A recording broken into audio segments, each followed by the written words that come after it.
আসসালামু আলাইকুম। স্বাগত জানাচ্ছি সকাল নিউজের সবচেয়ে গুরুত্বপূর্ণ আন্তর্জাতিক খবরগুলো নিয়ে। আপনাদের সাথে আছি আমি ওয়াসিমা আরশি। যুক্তরাষ্ট্রের প্রেসিডেন্ট ডোনাল্ড ট্রাম্প সামাজিক যোগাযোগ মাধ্যম ট্রুথ সোশ্যালে একটি বিতর্কিত মানচিত্র শেয়ার করেছেন, যেখানে কৌশলগতভাবে গুরুত্বপূর্ণ হরমুজ প্রণালী এর নাম পরিবর্তন করে স্ট্রেট অফ ট্রাম্প বা ট্রাম্প প্রণালী লেখা হয়েছে। এর আগে এক বক্তব্যে একই শব্দ ব্যবহার করে তিনি বিষয়টিকে হালকাভাবে উড়িয়ে দেন এবং বলেন তিনি খুব কমই ভুল করেন, যা উপস্থিতিদের মাঝে হাসির সৃষ্টি করে। তবে তার এই পদক্ষেপ আন্তর্জাতিক অঙ্গনে নতুন করে আলোচনার জন্ম দিয়েছে। অন্যদিকে মধ্যপ্রাচ্যে চলমান উত্তেজনা প্রশমনে কূটনৈতিক প্রচেষ্টা অব্যাহত রাখার কথা পুনর্ব্যক্ত করেছে পাকিস্তান।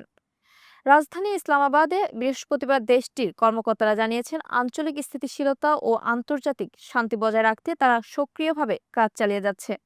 পাকিস্তানের পক্ষ থেকে বলা হয়েছে, যুক্তরাষ্ট্র ও ইরানের মধ্যে উত্তেজনা কমাতে গঠনমূলক কূটনৈতিক যোগাযোগ অব্যাহত রয়েছে। গত 2 সপ্তাহে ওয়াশিংটন ও তেহরান উভয় পক্ষের সঙ্গে নিয়মিত যোগাযোগ বজায় রেখেছে ইসলামাবাদ। একই সঙ্গে পাকিস্তানের প্রধানমন্ত্রী ও ইরানের প্রেসিডেন্ট মাসুদ পেজেশকিয়ানের মধ্যে সাম্প্রতিক ফোনালাপেও বিভিন্ন বিশ্ব নেতার সঙ্গে যোগাযোগের বিষয় উঠে আসে। গত 11 এপ্রিল পাকিস্তানের মধ্যস্থতায় যুক্তরাষ্ট্র ও ইরানের মধ্যে এক দফা আলোচনা অনুষ্ঠিত হলেও তা ফলপ্রসূ হয়নি। পরবর্তী দফার বৈঠক এখনো অনুষ্ঠিত হয়নি। এদিকে কৌশলগতভাবে অত্যন্ত গুরুত্বপূর্ণ হরমুজ প্রণালীতে চলমান উত্তেজনার কারণে জাহাজ চলাচল প্রায় স্থবির হয়ে পড়েছে। ইরানের রাষ্ট্রীয় গণমাধ্যমে প্রচারিত ফুটেজে অসংখ্য তেলবাহী ট্যাংকার ও পণ্যবাহী জাহাজ আটকে থাকতে দেখা গেছে। একদিকে ইরান এই পথে চলাচলে বিধিনিষেধ আরোপ করেছে, অন্যদিকে যুক্তরাষ্ট্র ইরানের বন্দরগুলোতে অবরোধ বজায় রেখেছে। একই সময় ইরানের পররাষ্ট্রমন্ত্রী আব্বাস আরাগচি মস্কো সফরে গিয়ে রাশিয়ার প্রেসিডেন্ট ভ্লাদিমির পুতিনের সঙ্গে বৈঠক করেছেন। তবে এখনো পর্যন্ত কোনো কার্যকর সমাধান না আসায় বৈশ্বিক জ্বালানি সরবরাহ ও আন্তর্জাতিক বাণিজ্যে অনিশ্চয়তা বাড়ছে। পাশাপাশি লেবানন ও নাগরিকদের মুক্তির দাবিতে আন্দোলন জোরদার হয়েছে রাজধানী বৈরুতে। বন্দীদের পরিবার ও অধিকার কর্মীরা অভিযোগ করেছেন, সরকার কার্যকর পদক্ষেপ নিতে ব্যর্থ হয়েছে। বিভিন্ন স্থানে আটক ব্যক্তিদের ছবি ও তথ্য প্রকাশ করে তারা জনমত গড়ে তোলার চেষ্টা করছে।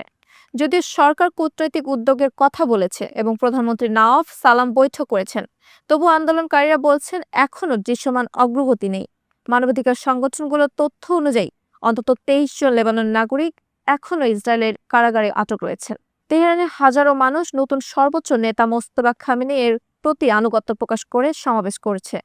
জাতীয় পতাকা ও নেতার প্রকৃতিকে নিয়ে আয়োজিত এই কর্মসূচিতে অংশগ্রহণকারীরা শপথ গ্রহণ করেন।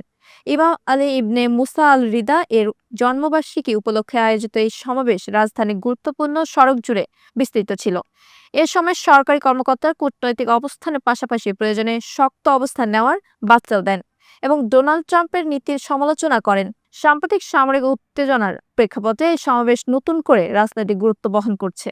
এই ছিল আজকে আন্তর্জাতিক খবরের বিস্তারিত। দেশ বিদেশের প্রতিটি খবরের সঠিক আপডেট পেতে আমাদের সাথেই থাকুন।